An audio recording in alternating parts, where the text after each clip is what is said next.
اب فضائل ہو گئے عزیزان محترم. اب آپ کو میں ایک حقیقی داستان سنانے جا رہا ہوں جو بالکل حقیقت پر مبنی ہے, اور میں دعویٰ کر رہا ہوں خدا کی قسم نوجوانوں, اگر آپ نے اس حکایت کو, اس داستان کو غور سے سن لیا تو دعویٰ ہے اس مجلس سے ضرور کچھ نہ کچھ لے کر آپ اٹھیں گے. میں بزرگوں سے نہیں کہہ رہا ہوں, بزرگ ہم سے بہتر جانتے ہیں. حقیقت پر مبنی ہے یہ داستان. تہران کا رہنے والا ایک بدمعاش, ایک شرابی, ایک لٹیرا تھا جو لوگوں کو لوٹتا تھا, ستاتا تھا, لوگوں پر ظلم کرتا تھا.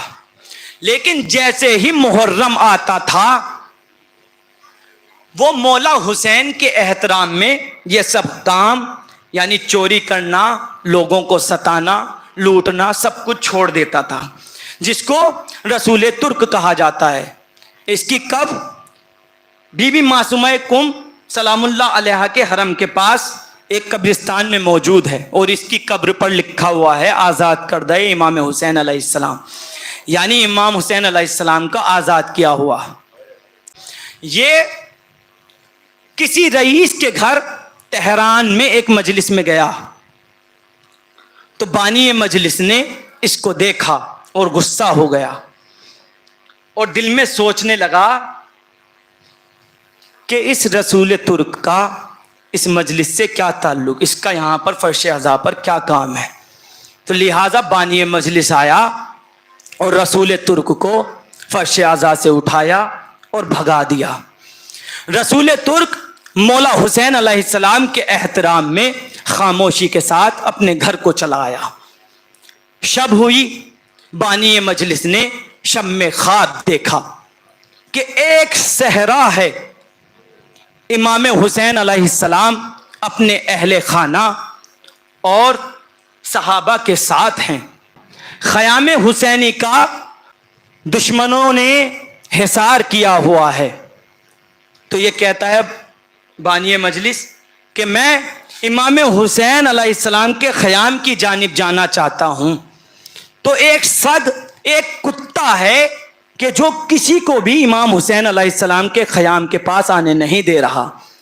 جب میں نے اسے غور سے دیکھا تو اس کی شکل رسول ترک سے مل رہی تھی, اس کی شکل رسول ترک سے مل رہی تھی.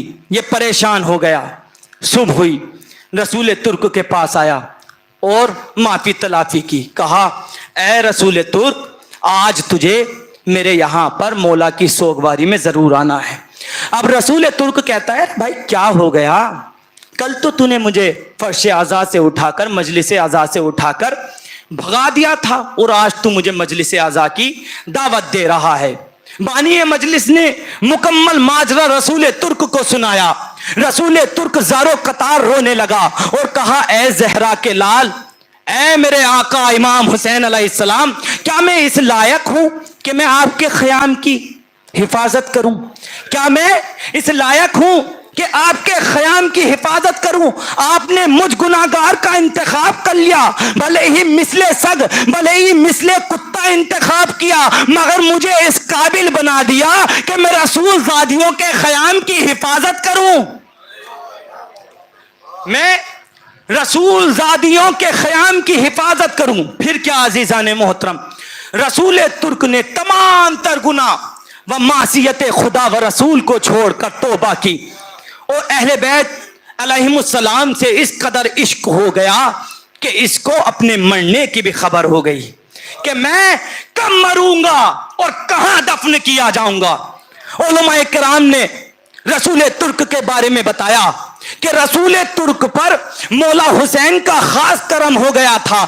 رسول ترک جب مرنے لگا تو وہ کہنے لگا کہ میرے آقا حسین آتے ہی ہوں گے مجھ سے ملاقات کے لیے, میرے آقا حسین مجھ سے آتے ہی ہوں گے ملاقات کرنے کے لیے. یہ کہتے کہتے رسول ترک کی روح قفس انصری سے پرواز کر گئی کہ میرے آقا حسین آ گئے, میرے آقا حسین آ گئے.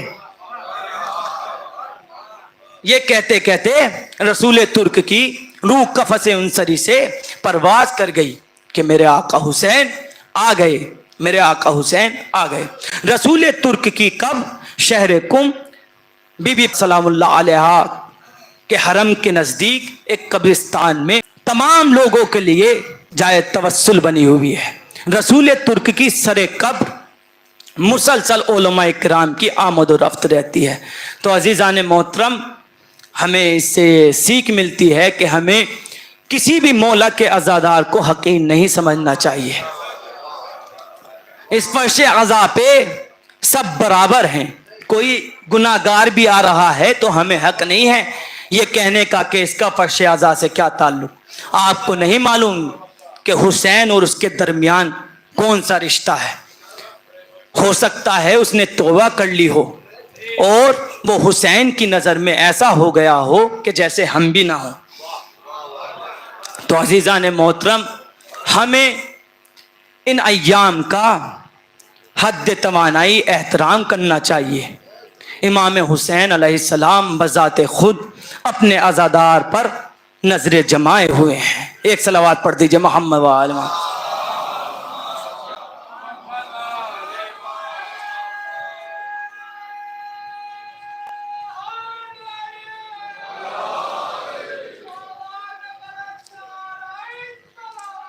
اللہم صلی اللہ